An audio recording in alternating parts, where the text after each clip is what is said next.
Hey, this is Danny from Australian melodic metal extravaganza Voyager. I'll be talking to you today about the Korg M50, which is a new keyboard I've just acquired. Voyager is going to the studio in May to record album number 3, hopefully to be released by around about September 2009. I'll be showing you a few of the functions and a few of the awesome new features of the Korg M50, so check it out.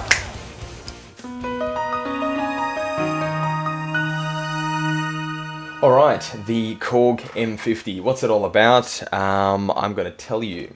Why do I like this? I've been using the Korg Triton for a number of years now with Voyager on stage, on tour, and also in a studio environment. For those of you who know the Korg Triton, you know it's a classic vintage piece of equipment. It still uses floppy disks, but it has a sampler. It's a really great keyboard which I don't really want to get rid of. But I was thinking it's getting a bit heavy for me to carry around for gigging.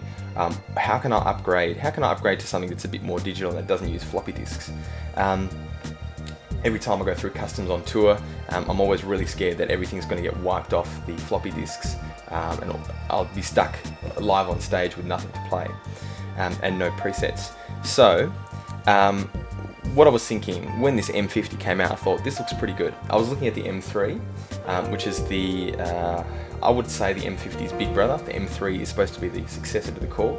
This M50 is kind of like the little brother of the M3, but has all the great features of the Korg Triton Classic that I so love.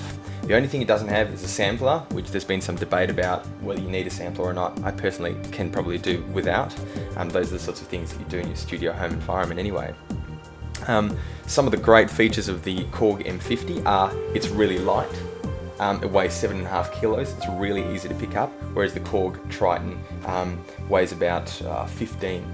It's got a great sound engine, it looks really nice, it's got a sort of cool, black, plain, simple, minimalistic 80s design. It's got a touchscreen, which at this sort of price range is pretty amazing. It's got a great sound engine. It doesn't have the polyphony that the M3 has, but it still definitely does the job, and I mean, when are you going to use more than sort of 80 voices at the same time anyway?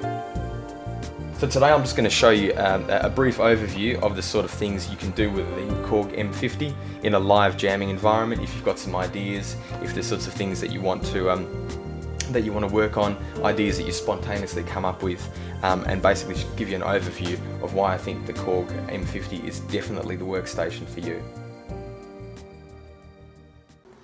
Alright, so I've just been in the lead menu here, just to show you the layout of the touchscreen for those of you who aren't familiar with the sort of traditional Triton layout and the traditional things that Korg do.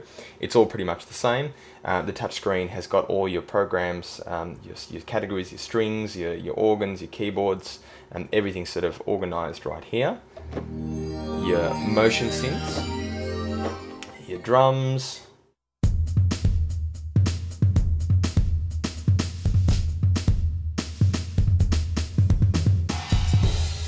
and it's all very nicely set out. And once you're actually in the menu, you can play around with the EQ just on the main screen. You can adjust the tone, you can play with the filters, there's all sorts of things you can do. Those are things that I'll show you in another tutorial and not now. Alright, so I've shown you the programs. Well, I haven't shown it to you, I've just given you a rough overview. Let's go to the combination, which is basically a combination of some of the patches in the program, in the program menu. I'm going to do something a bit un-Voyager-esque, something that's totally off the heavy metal.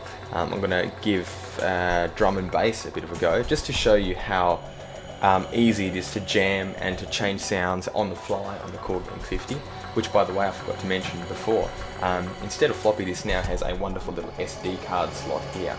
I'll be talking about that and the USB VSTI compatibilities a little bit later as well. So let's focus on having a bit of a jam, a bit of a drum and bass jam, and I'll show you some of the real-time controls and show you how cool it is to change the drum patterns and how easy it is to jam on the fly. Check it out. Alright, so I've selected my combination, I've selected my drums, I've got a nice pad on this side, and some drum and bass on this side. There's a drum track on and off button here and an arpeggiator on and off button. Let's hit the arpeggiator on and off button. so we're getting some nice bass runs.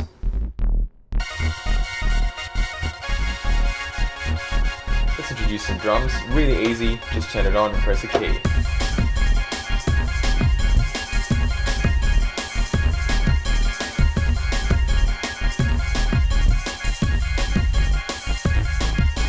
Now let's say I want to actually change the gate, the velocity, the length and the octave of that bass track.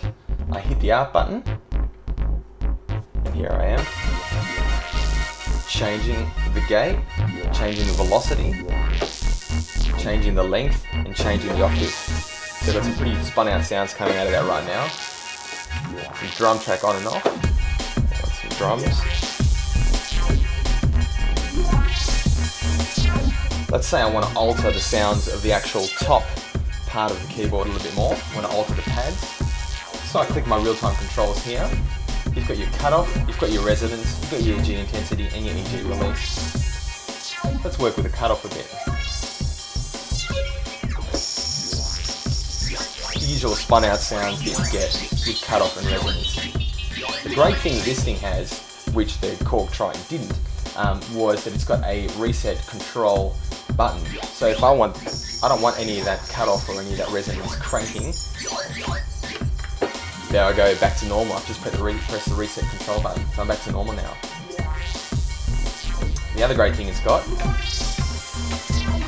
is these 4 buttons, which is a quarter sign. It's pretty much standard on a lot of keyboards these days, but it's new to me having been a vintage Triton user. It basically lets you assign certain chords to these buttons. So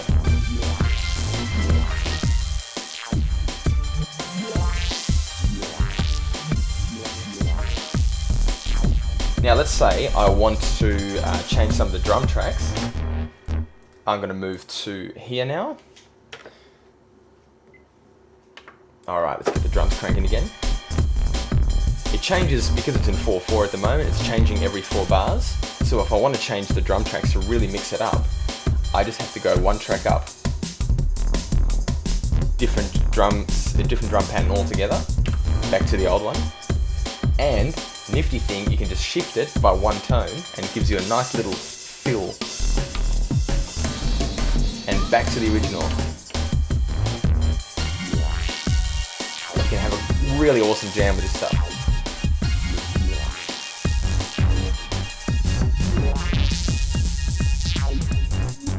Alright, so there's some of the features that you'll be able to use with the combination. This is just sort of scraping the very top of the capabilities of the M50. And it's just a lot of fun. I've spent hours and hours just playing with this stuff. Thanks for your attention. I'm Danny from Voyager. See you next time.